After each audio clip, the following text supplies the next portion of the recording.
Hi everyone. Today I'll be talking about positive psychotherapy.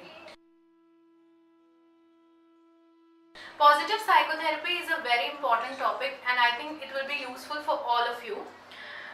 With the fast moving lives and close cut competition in the business and career world, individuals are not able to cope up with the stressful lives. They easily become stressed. Like for example, you're in college, you become stressed of the workload that you're getting, or somebody from a corporate world might become stressed because of the job they're doing. Because of this, they're not able to take in the stress, and because of that, they become low on life condition. This may lead to problems in both personal and professional lives. Because of this also, the well-being of the individuals is affected to a great extent. You can deal with such problems through a concept of positive psychotherapy. Now, what is positive psychotherapy? Positive psychotherapy is a therapeutic endeavor in the field of positive psychology to broaden the scope of traditional psychotherapy.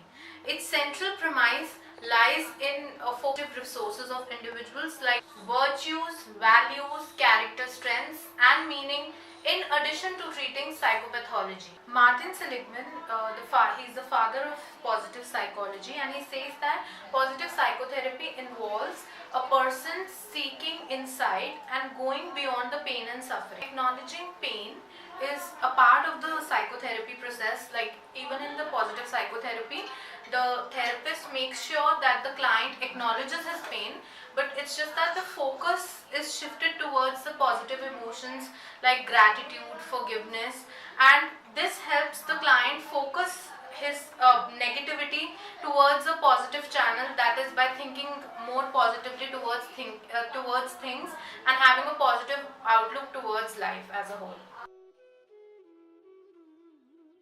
Coming on to the steps of positive psychotherapy. So as given by Martin Seligman, there are around 14 steps of positive psychotherapy, but on a general basis we tend to use 7 to 8 steps of positive psychotherapy on our clients. So the first step is the VIAIS questionnaire, which basically focuses on the character strengths of an individual. So the client is asked to fill up the questionnaire, and the client through that questionnaire gets to know what his actual character strengths are. For example, my character strengths through the questionnaire came out to be honest. I am more of an honest person. Knowing the character strengths, the second step is positive orientation. That is, the client is asked to write up an introduction about himself or herself, focusing on his character strength. So the reason why we ask our client to take up the positive orientation step is just to make the client shift his focus towards from the negative emotions towards the positive emotions. This way, the client starts thinking more positively about himself, and only when one person starts feeling positive about himself, then only he'll start feeling positive about the environment around him. Then the third step is the blessing journal.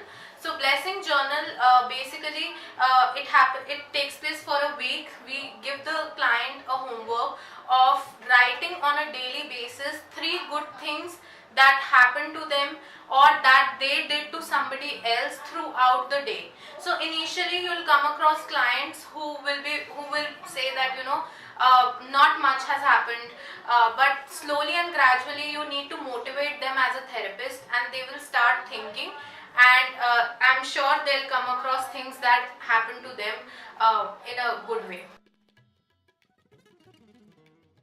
So the next step is good and bad memories.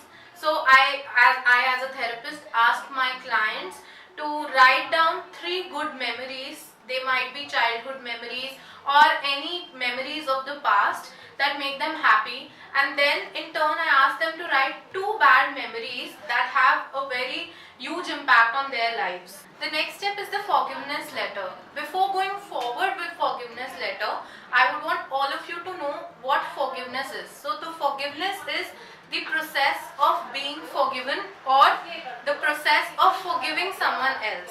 So basically, as a therapist, we ask our clients to write down a forgiveness letter to somebody who they have not forgiven.